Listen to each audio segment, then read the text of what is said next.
Muito bem, meus irmãos, nós estamos iniciando a nossa Escola Bíblica Dominical e vocês são muito bem-vindos. Acolhemos as pessoas que estão também nos acompanhando virtualmente. Hoje vamos expor Eclesiastes capítulo 9. Abra sua Bíblia comigo nesse texto e, lido o texto, mantenha a sua Bíblia aberta para acompanharmos a exposição. Eclesiastes capítulo 9.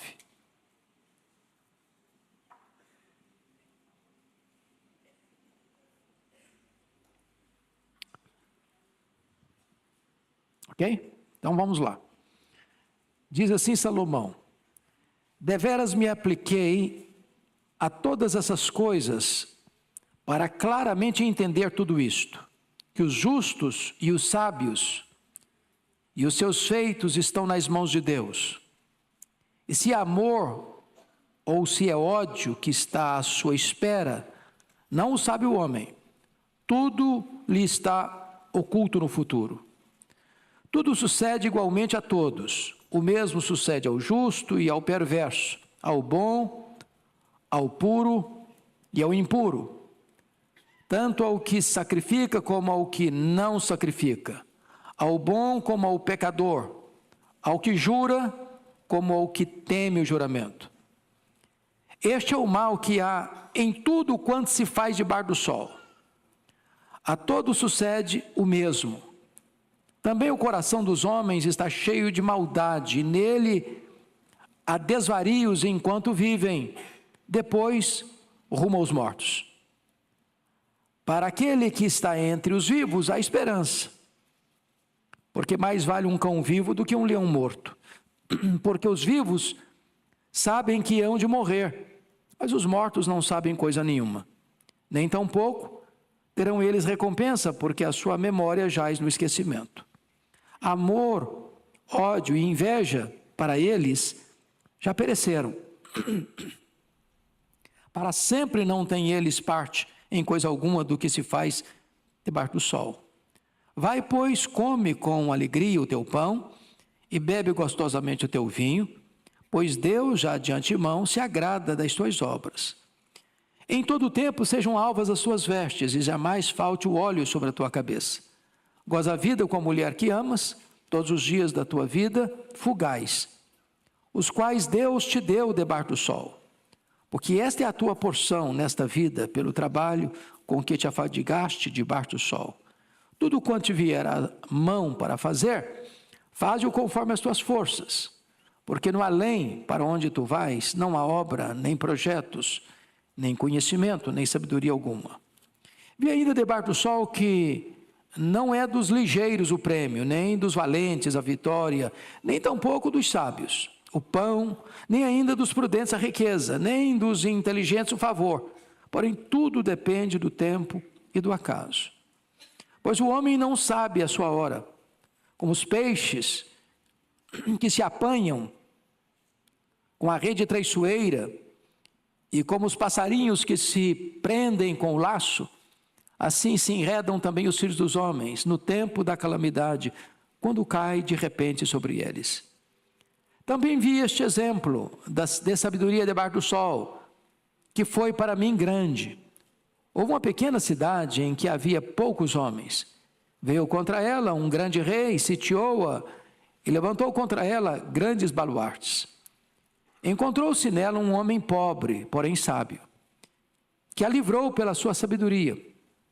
Contudo, ninguém se lembrou mais daquele pobre. Então disse eu: melhor é a sabedoria do que a força, ainda que a sabedoria do pobre é desprezada e as suas palavras não são ouvidas. As palavras dos sábios ouvidas em silêncio valem mais do que os gritos de quem governa entre tolos. Melhor é a sabedoria do que as armas de guerra, mas um só pecador destrói muitas coisas boas. Complexo o texto, não? Pois bem, esse texto vai tratar sobre o seguinte tema: sabedoria para viver e para morrer. Sabedoria para viver e para morrer. Se vocês perceberam comigo, há um estribilho ao longo do capítulo 9, debaixo do sol, debaixo do sol, debaixo do sol. Ele está tratando a vida apenas nessa questão da horizontalidade, não da verticalidade. Então, é assim que ele está olhando a vida, de uma forma puramente secular. Então, é importante você e eu lembrarmos de duas coisas. Você morrerá, gostando desta ideia ou não. E você precisa lembrar de uma segunda coisa. Você precisa viver. Viver. A morte não chegou aí, então viva. Aproveite a vida. Viva a vida em grau superlativo. Na verdade, Salomão, nesse texto, está como que aturdido com os mistérios indecifráveis da vida e com a realidade inevitável da morte.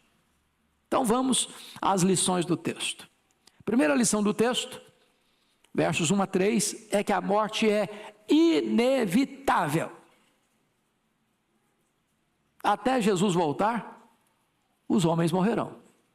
Então, vamos aqui olhar alguns pontos desse primeiro aqui, que a morte é inevitável.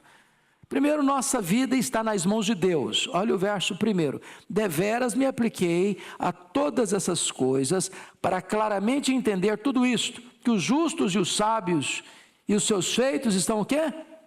Nas mãos de Deus. Pronto. Sua vida está na mão de quem? De Deus. Os sábios estão nas mãos de quem? De Deus. Os tolos estão nas mãos de quem? De Deus. Quem controla o mundo? Deus. Quem define o dia que você vai morrer? Deus. Quem tem as rédeas da história nas mãos? Deus. Então eu sou o quê? Dependente de Deus. Essa é a primeira ideia que ele quer passar. Não somos o capitão do nosso próprio destino. Nós estamos nas mãos de Deus. A questão é, se Deus é por nós, quem será contra nós? Mas horrenda coisa é cair nas mãos do Deus vivo. Então, tem que escolher aí. Se Deus está do seu lado, ou Deus está contra você. De Deus você não escapa. De Deus você não escapa. Segundo ponto aqui nessa primeira parte ainda, nós não administramos o futuro. Olha a final do versículo 1. E se é amor ou se é ódio que está à sua espera, não sabe o homem.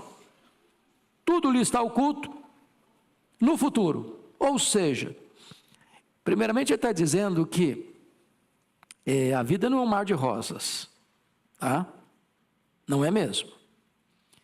Mas nós não administramos o nosso futuro. Nem você nem eu se sabemos se vamos enfrentar amor ou ódio lá na frente. Porque enfrentar amor ou ódio não tem nem tanto a ver com o estilo de vida que você vive agora. Paulo era um homem do bem e foi odiado. Estevão era um homem do bem e foi apedrejado. Então, se é ódio, o amor que você vai colher lá na frente, você também não define, você também não decide. E se está alheio à sua vontade, ao seu controle. Terceiro, a vida não parece ser justa. Olha comigo o verso 2 e o verso 3, parte A. Tudo sucede igualmente a todos. O mesmo sucede ao justo e ao perverso, ao bom, ao puro e ao impuro, tanto ao que sacrifica como ao que não sacrifica, ao bom como ao pecador, ao que jura como ao que teme o juramento. Este é o mal que há em tudo quanto se faz, em que lugar? Debaixo do sol. A todos sucede o mesmo. Bom, parece que esse conceito aqui não é cristão, não é isso? Não é um conceito claramente cristão. Porque o que a Bíblia diz? Quem semeia vento, colhe tempestade. Quem semeia na carne colhe corrupção. O que você semear, se você ceifará. Mas como assim ele está tratando?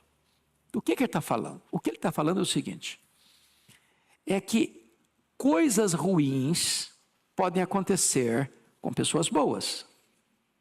Por exemplo, Chegou a pandemia, Covid-19, só incrédulo morreu? Só ateu morreu? Só blasfemo morreu? Não. A pandemia atingiu quem? Todo mundo. Todo mundo. Você mora num condomínio, um prédio. O prédio desaba. Quem morre? Crente, descrente. Ateu, blasfemo, piedoso, todo mundo. Vem um tsunami, varrendo a cidade, Brumadinho, etc, e etc, etc. Quem é atingido? A enchente do Rio Grande do Sul, atingiu quem? Todos. Todos. Pode ser piedoso, pode ser ateu, pode ser incrédulo, pode ser isso, pode ser aquilo. Quando a situação chega, ela atinge quem? Todo mundo. Todo mundo. É disso que ele está tratando. Você pega um Jó da vida, ele era um piedoso, sofreu os golpes. Você pega um Estevão da vida, foi apedrejado. Você pega um Paulo da vida, foi degolado. Você pega um Pedro da vida, foi crucificado.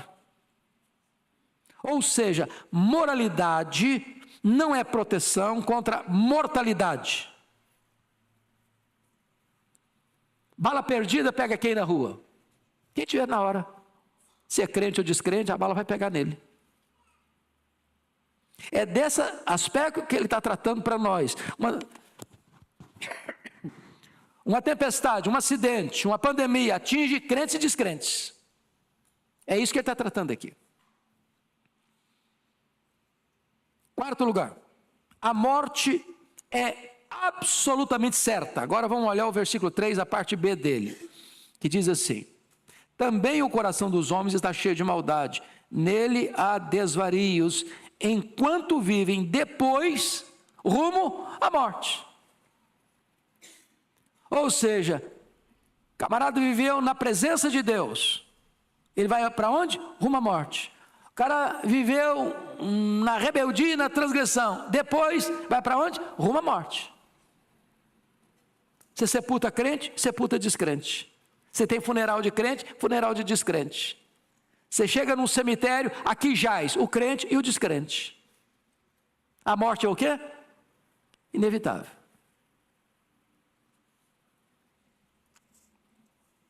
Então, esse tema de morte é um tema muito recorrente em Salomão, aqui em Eclesiastes. Só para vocês terem uma breve ideia. Dê uma olhadinha comigo, porque às vezes esse assunto não é gostoso de ouvir, mas é necessário de entender. Capítulo 1, versículo 4. Eu vou só fazer um levantamento rápido. Geração vai, geração vem. Quando você diz geração vai, geração vem, você está implicando em que aqui? Morte. Dá uma olhadinha aí no capítulo 2.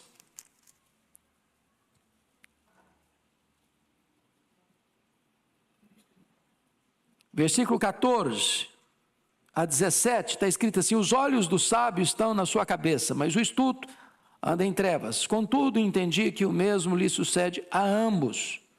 Pelo que disse eu comigo, como acontece ao estulto, assim me sucede a mim.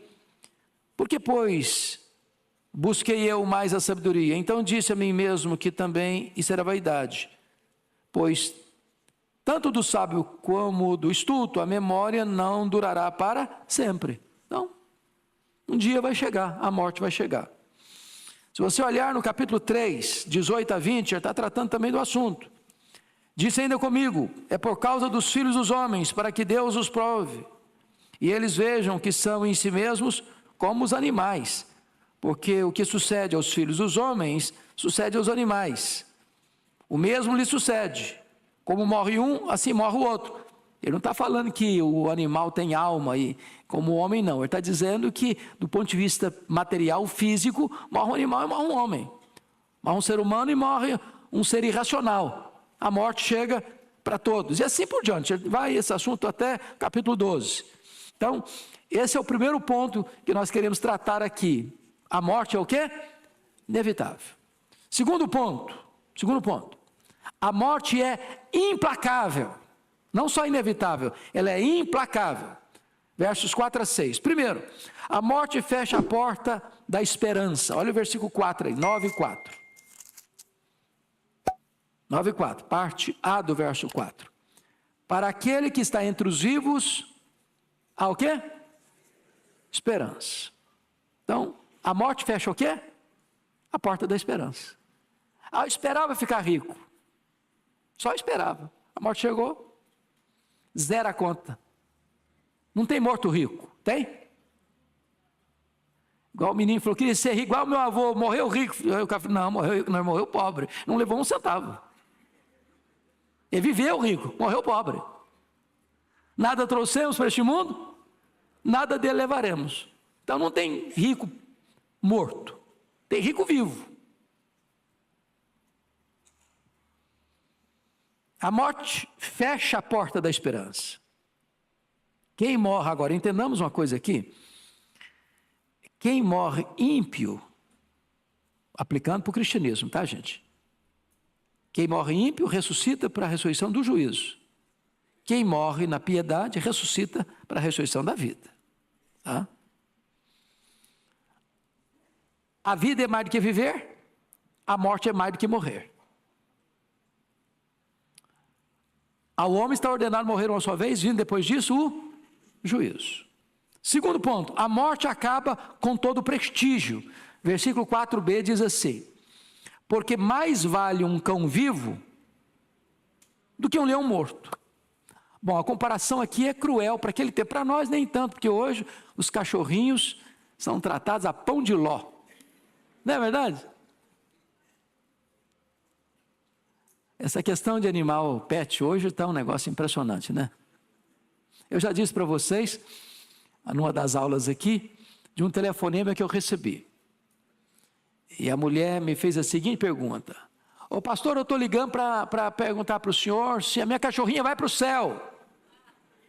E eu tomei um susto com a pergunta. E eu estava elaborando uma resposta quando ela disse assim: porque se ela não for, eu também não quero ir não. Aí eu respondi, falei, eu não estou entrando em briga de família não, esse negócio é com vocês aí, não sei nada disso não. Você está doido de entrar em briga de família?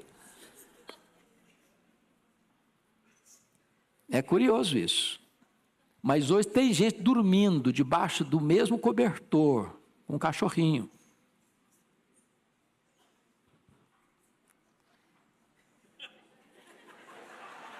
Vocês estão rindo por causa de quê? Eu não entendi.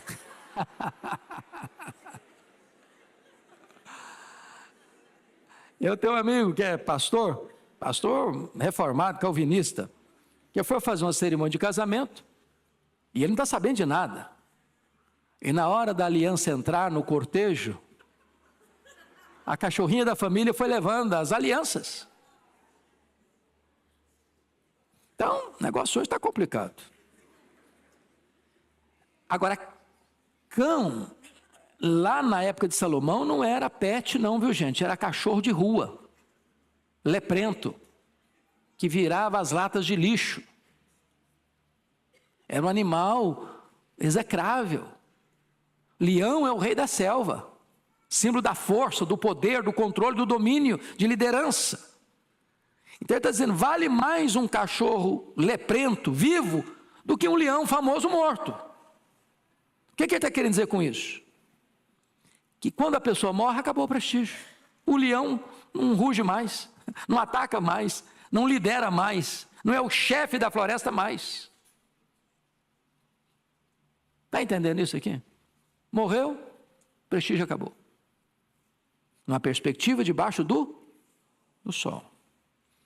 Terceiro, a morte encerra os privilégios. Olha o verso 5. Porque os vivos sabem que hão de morrer, mas os mortos não sabem coisa nenhuma, nem tampouco terão eles recompensa, porque a sua memória já esqueceu. Está falando debaixo do sol, viu gente? Crente tem recompensa sim. Crente tem recompensa, não tem? Morrer é deixar o corpo e habitar com o Senhor. Morrer é partir para estar com Cristo, que é incomparavelmente melhor. Bem-aventurados aqueles que desde agora morrem no Senhor, porque descansam das suas fadigas e as suas obras acompanham. Mas na perspectiva materialista, horizontalista da vida, debaixo do sol, morreu. Acabou o prestígio. Se você parar para perceber, os vivos sabem que vão morrer, então eles podem mudar de conduta, eles podem ter uma outra rota, deixar o caminho da transgressão, entrar no caminho estreito da obediência. Então tem chance ainda para ele. Mas os mortos não podem mais mudar o destino. Morreu o rico, está lá em Lucas 16, foi sepultado no inferno. Aí no inferno não dá para mudar mais. Nem uma gota d'água tem mais. Nem ajudar a família pode mais. Há um grande abismo entre aqui e lá. Então não dá para passar de lá para cá, nem daqui para lá. Ou seja, a morte encerra o quê? Completamente o prestígio, os privilégios. Quarto, a morte encerra as atividades. Versículo 6. Vamos lá? Vamos comigo? Amor, ódio e inveja, para eles já pereceram. Para sempre não tem eles parte em coisa alguma do que se faz debaixo do sol. Então, preste atenção nisso. Seja atividade boa, amor, seja atividade má, ódio e inveja, morreu, acabou. Acabou. Paulo chega a dizer que a lei não tem controle sobre o morto. Você deve R$1 milhão, morreu, não dá para pagar a conta mais, não se cobra mais a dívida, acabou, morreu. Ou seja, nas atividades daqui, não tem mais lide, não tem mais trabalho, não tem mais atividade, não tem mais. Aliás, nem casamento tem mais. Então aproveita agora, meu filho, porque não tem depois. Alguns dizem, até que enfim também, né? Mas, que pena, podia demorar um bocadinho. Tem não, filho, é só para aqui. Bom, vamos ao terceiro ponto da mensagem. A vida é para ser celebrada.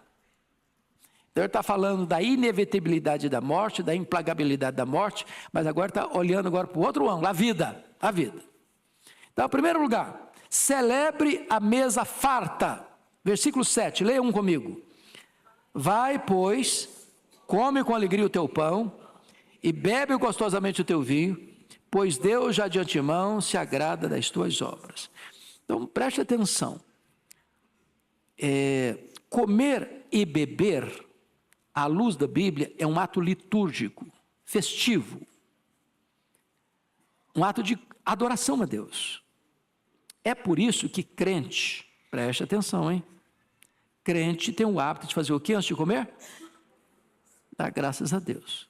Tem muitas casas de crentes hoje que as pessoas não estão orando mais para agradecer a comida.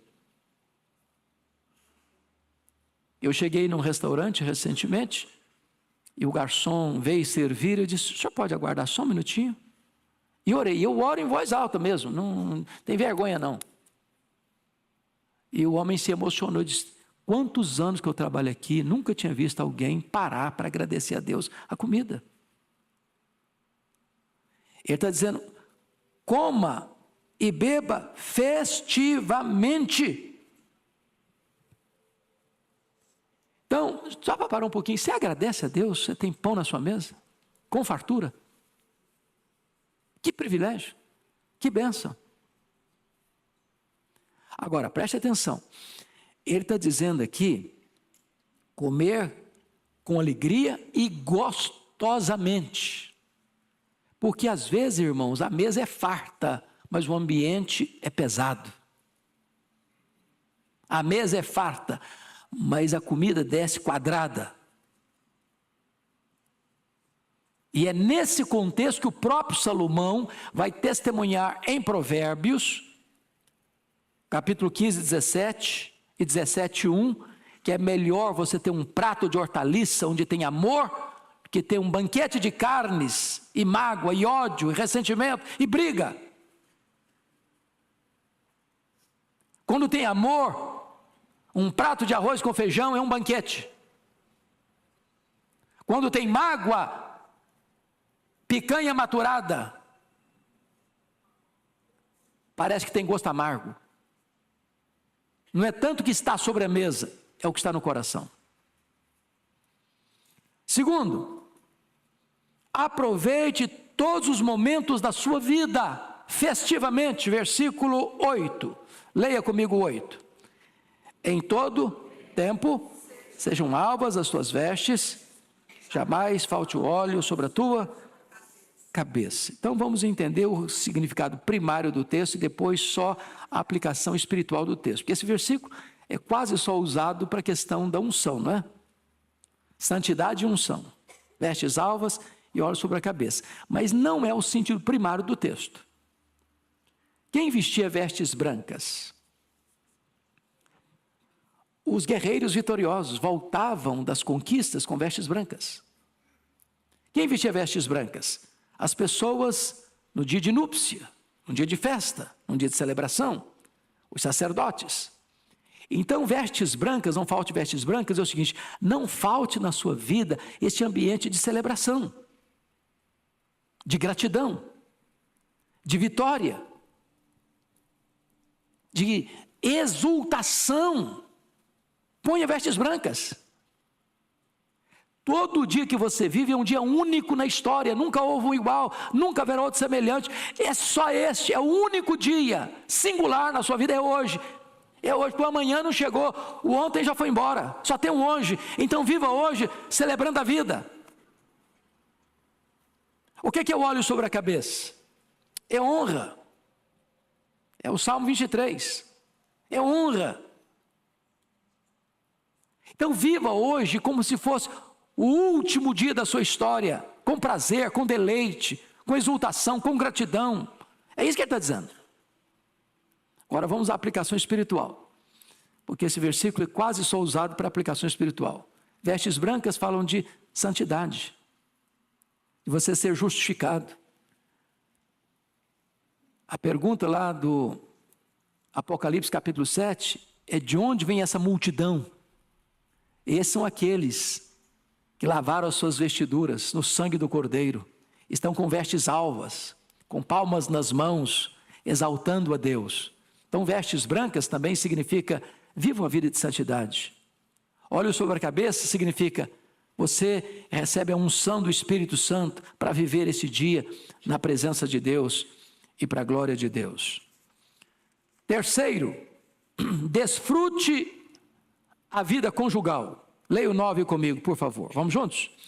Goza a vida com a mulher que amas, todos os dias da tua vida fugaz, os quais Deus te deu debaixo do sol, porque esta é a tua porção nesta vida, pelo trabalho com que te afadigaste debaixo do sol. Então, o que ele está dizendo?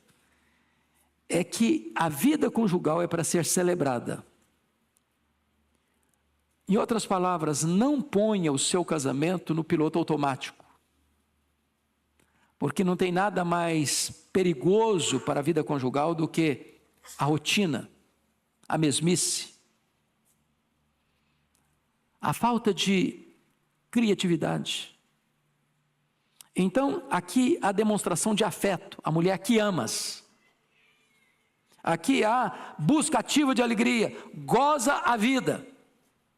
Aqui há encorajamento perpétuo, todos os dias da tua vida. Aqui há um meio às lutas, porque isso tudo é vivido em meio às lutas, pelo trabalho com que te afadigaste debaixo do sol.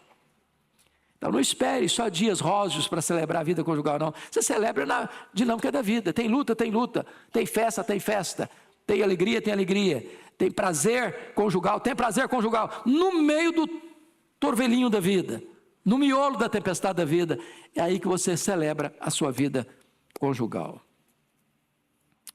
Quarto, faça o seu trabalho com excelência. Versículo 10, leia comigo o versículo 10, vamos juntos? Tudo quanto te vier a mão para fazer, faze-o conforme as tuas forças, porque no além, para onde tu vais, não há obra, nem projetos, nem conhecimento, nem sabedoria alguma. Ele está falando isso do ponto de vista debaixo do sol, porque para onde nós vamos tem trabalho sim. Tem trabalho sim. Apocalipse 22 diz que os seus servos o servirão. E nós vamos trabalhar, gente, com um corpo de glória, sem cansaço, sem fadiga, sem estresse, sem ansiedade, sem medo. Um corpo 100% turbinado pela glória de Deus. Um corpo imortal, incorruptível, poderoso, glorioso, espiritual, celestial, semelhante ao corpo da glória do Senhor Jesus. Agora, na perspectiva humana, terrena, debaixo do sol, morreu, acabou o projeto. No cemitério, tem muitos sonhos não realizados. Então, lute para realizar os seus sonhos agora. Depois, não tem mais sonho. Agora, o que ele está ensinando para nós? Trabalhe tudo quanto vier às tuas mãos para fazer, faze-o conforme o quê? Suas forças. Deus não vai requerer de você mais do que você pode dar. Ele deu para um 5 talentos, deu para outro 2 talentos, deu para um terceiro 1 talento. Deus nunca vai cobrar daquele que deu 1 talento, você tem que me dar 5 de volta. Deus não vai cobrar de você que você não foi igual Billy Graham. Mas Deus vai cobrar de você o talento que Ele deu. Então, se você vai fazer alguma coisa, faça com excelência. Faça o melhor. Faça tudo quanto você pode fazer. Entregue o que você precisa entregar. Salomão está dizendo nada de preguiça. Nada de fazer a coisa relaxadamente. Nada de fazer meia boca. Você é funcionário da empresa, seja o melhor que você puder. Você trabalha por conta própria, faça o melhor que você puder. Se você está cuidando da sua casa, como uma mulher que trabalha no lar, faça o melhor que você puder. Você vai fazer o almoço, o jantar, faça o melhor que você puder. Tudo o que você for fazer, faça com excelência. É isso que Salomão está nos orientando aí, conforme as tuas forças. Quarto ponto da nosso estudo. Ele volta ao tema de morte outra vez. Então, começou com morte, deu uma pausa, tratou da vida, vamos voltar para a morte. Dureza, né? Então, ele vai dizer que a morte é imprevisível. Versos 11 e 12. Em primeiro lugar, a vida nos surpreende. Verso 11, parte A. Vi ainda debaixo do sol, que não é dos ligeiros o prêmio, nem dos valentes a vitória, nem tampouco dos sábios o pão, nem ainda dos prudentes a riqueza, nem dos inteligentes o favor. O que está percebendo aqui? Salomão está escalando um time de primeira divisão, de primeiríssima divisão, para jogar o jogo da vida. E aí tem um time de terceira divisão, que ninguém acredita nele, que costuma levar de goleada. E para surpresa, no campeonato final, na decisão final, os pernas de pau é que ganham. E os camaradas com a camisa cheia de estrela, de títulos conquistados, levam tinta. Perdem. Não é isso que ele está dizendo aí? Não é dos ligeiros. O cara é corredor de maratona, vencedor de maratona 100 metros. Não é dele o prêmio. Não é do valente, cara que domina todo, sabe tudo, conhece tudo, não teme nada, conhece estratégia de guerra, não é dele a vitória. Não é dos sábios o pão, o cara é sábio demais, mas não conseguiu traduzir a sabedoria dele em dinheiro, em riqueza. Não é do prudente a riqueza, o cara é prudente. Nem do inteligente, o cara sabe muito, por favor. O que aconteceu? A vida é cheia de surpresa. Os improváveis ganham uma grande zebra no campeonato da vida. Tem hora que você olha para um cara assim, o cara é rico, mas muito rico, mas o cara é bobão. É bobão. Mas o cara ganha dinheiro, parece um Midas, tudo que bota a mão vira ouro. Aí você vê um cara inteligentíssimo, o cara é sábio, o cara entende, o cara conhece, o cara é bom em tudo. Coitado, está ralando. Ralando. A vida surpreende a gente. É um Davi diante de um Golias. O Golias tinha tudo para ganhar, mas quem vence a guerra é o Davi. Segundo ponto, a vida está fora do nosso controle. A vida está fora do nosso controle. Versículo 11, a parte B. Quando ele diz assim: porém, tudo depende do tempo e do acaso. Essa palavra acaso a gente não gosta muito no contexto cristão, não é verdade? É claro que Salomão está aqui não contrariando para nós o princípio de Efésios 1:11. Deus faz todas as coisas conforme o conselho da sua vontade. Você e eu não cremos em acaso nesse sentido. Não cremos em acaso, não cremos em sorte, não cremos em azar, não cremos em olho gordo, não cremos em macumba para crente. Nós cremos que a mão de Deus dirige o nosso destino. Mas o que ele está colocando aqui é que você não tem controle sobre as circunstâncias da vida. Não tem mesmo. Não tem mesmo. Tudo depende do tempo. Você não controla o vento, controla? Você está embarcando, como lá em Atos 27, eu preguei hoje de manhã. Paulo diz: olha, não é bom viajar não, não é seguro viajar não, no inverno não se viaja não. Mas o centurião escutou o capitão do navio, o piloto do navio: não, está tranquilo, olha que vento calmo, olha que tempo maravilhoso, está tudo bem, olha que vento leve, vai ser legal.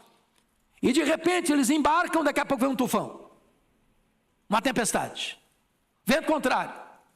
Você controla isso? Não controlo. Não controlo. Os acontecimentos estão fora do nosso controle. Você controla quem persegue você? Você controla uma pandemia? Você controla um vírus e uma bactéria que está no ar aí? Você controla um acidente? Você sai de casa para férias, bota toda a família, vamos curtir as férias, um acidente.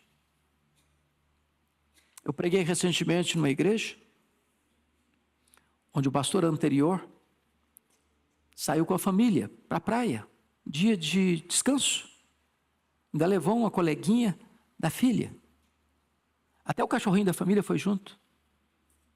Morreram todos no acidente, todos. Você não controla. Ou seja, o ser humano é absolutamente dependente de Deus e das circunstâncias, que ele chama aí do acaso. Terceiro lugar, a morte chega sem mandar aviso prévio. Versículo 12, leiam comigo o versículo 12, por favor. Vamos juntos? Pois o homem não sabe a sua hora, como os peixes que se apanham com a rede traiçoeira, e como os passarinhos que se prendem com o laço, assim se enredam também os filhos dos homens no tempo da calamidade, quando cai de repente sobre eles. Ô, gente, pense comigo, se um cardume de peixe está nadando festivamente no mar ou no rio, feliz da vida, talvez se comunicando entre eles, não sei, e tem lá uma rede. Se ele soubesse que ali naquele local teria uma rede, e que ele seria apanhado pela rede, ele nadaria para outros cantos. Não é verdade? Tem uma arapuca, tem um laço, passarinho voando gostosamente pelo ar das criaturas irracionais de Deus. Eu acho que o mais feliz é o passarinho. Já pensou voar? Que coisa fantástica. Se ele soubesse que ao pousar aqui, tem um laço que vai prendê-lo. Ele não pousaria aqui, continuaria voando. Se você soubesse que no quilômetro tal, na curva tal, você está dirigindo, vem um caminhão na contramão para bater de frente em você, você nem viajaria nesse dia. Você não tem controle. Assim como um peixe cai numa rede, assim como um pássaro cai num laço, o homem cai também no dia da calamidade. Ele não está sabendo, ele não tem controle, ele não domina isso. Ele está sujeito a essa realidade. Em outras palavras, a morte vem em hora inesperada. Pode vir lá na academia, o cara está lá malhando. Pum, dá um infarto no cara, o cara cai.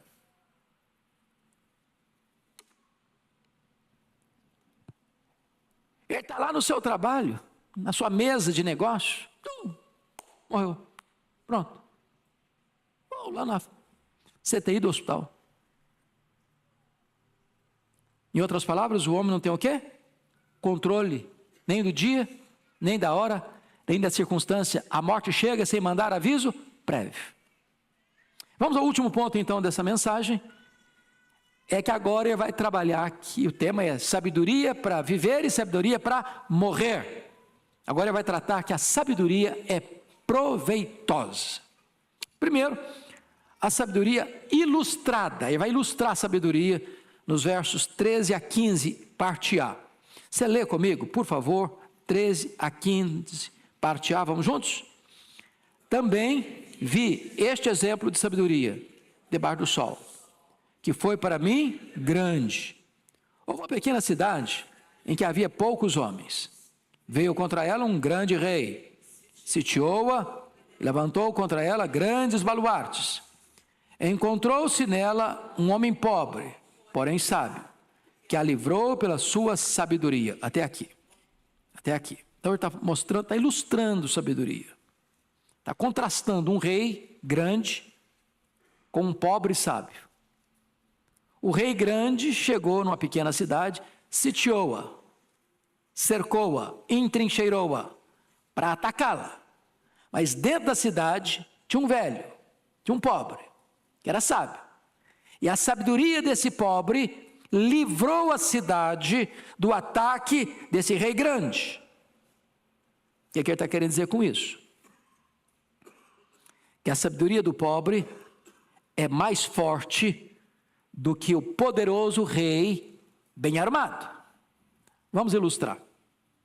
Vocês se lembram que no governo de Ezequias, aqui em Judá, em Jerusalém, no governo dele, as 10 tribos do reino do norte foram tomadas pelo império assírio. Samaria caiu. Esse mesmo império assírio, tão poderoso, vem e acha que vai fazer o mesmo com Jerusalém. Cercou Jerusalém, entrincheirou Jerusalém. O exército poderoso, expansionista, guerreiro, truculento, sanguinário. E deu uma ordem para o rei Ezequias se entregar. E disse ao rei Ezequias: olha, Deus nenhum pode livrar você da minha mão. O que Ezequias fez? Ele buscou a Deus. E o que Deus fez? Deus escalou um anjo. Um único anjo. E esse anjo matou ao redor de Jerusalém 185 mil soldados assírios. Jerusalém não foi tomada. Ou seja, a sabedoria de um homem é mais poderosa do que um poderoso rei com um grande exército. Então ele está ilustrando o poder da sabedoria. Segundo ponto, isso é triste, a sabedoria esquecida. Leia comigo o versículo 15, a parte B, só a parte B agora. Depois do ponto e vírgula está escrito assim: contudo, ninguém se lembrou mais daquele pobre. O que está querendo dizer com isso? Nós temos o quê? Memória curta. memória curta para agradecer. Meus amados, Salomão está dizendo com isso que somos instáveis e que a fama é transitória. Então, fica muito animado não com os holofotes, porque eles apagam. Não se entusiasmem demais com os aplausos dos homens, não, que eles cessam. Ninguém permanece no pódio a vida inteira. A mesma multidão que aclama hoje vai crucificar amanhã.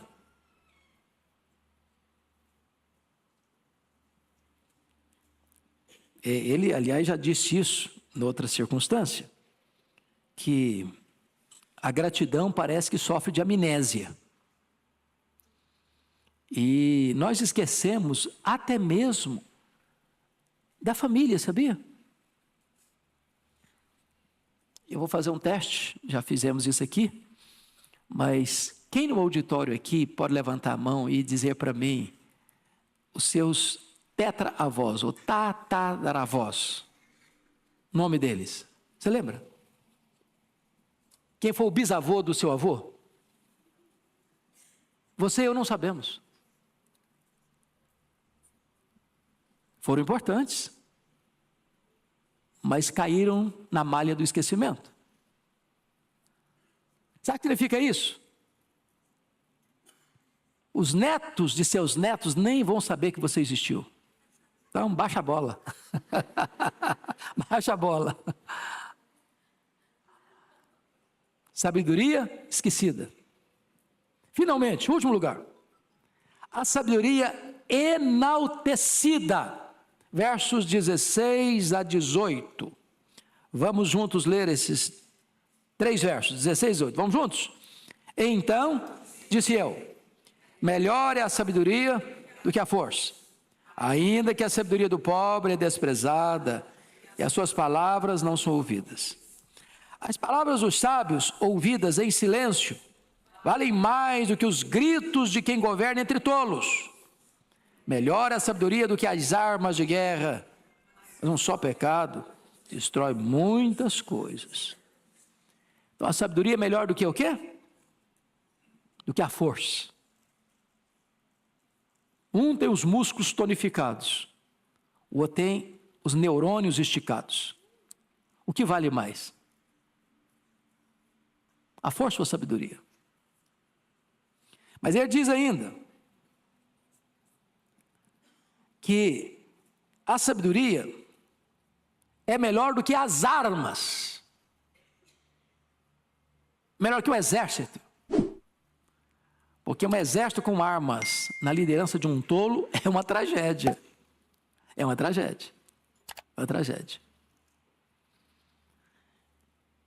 Eu gosto da expressão do verso 17, e até escrevi uma pastoral sobre esse texto essa semana. As palavras dos sábios ouvidas em silêncio. Silêncio. Você nem disse para ninguém. Talvez você nem pudesse dizer. Talvez você guarda isso no seu coração e pondera isso com Maria, ponderando essas coisas no coração. Elas são mais valiosas do que os gritos de quem governa entre tolos. Porque para governar entre tolos, tem que ser tolo. Que quem botou o tolo no trono, se não foram os tolos? Que colocaram-no no trono. Então o rei tolo governa a gente tola. Cada povo tem o governo que merece.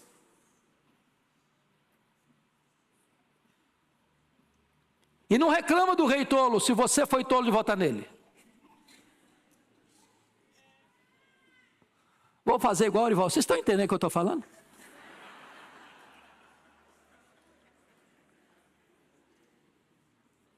Então, a sabedoria é melhor do que a força, do que as armas.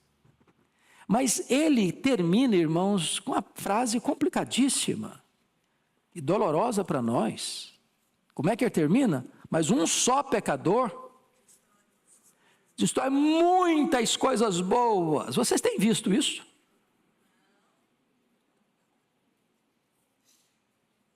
Pensa em Adão. Ele bagunçou, não bagunçou? Você e eu pagamos o pato até hoje. Pensa comigo em Acã. Quem sofreu por causa do pecado escondido de Acã? O povo de Israel. A nação toda. Pensa comigo em Davi. Uma noite de prazer custou uma vida de sofrimento. Milhares de pessoas morreram. Então ele está dizendo o seguinte, que no meio da sabedoria, muito cuidado, porque o pecado pode estragar muita coisa. E atingir muita gente. Fazer muita gente sofrer. Que Deus nos abençoe. Que Deus nos dê sabedoria para viver. Sabedoria para morrer. Porque ninguém está pronto para morrer, a não ser que viva bem. E não basta viver bem, é preciso morrer bem. Que Deus nos ajude. Amém.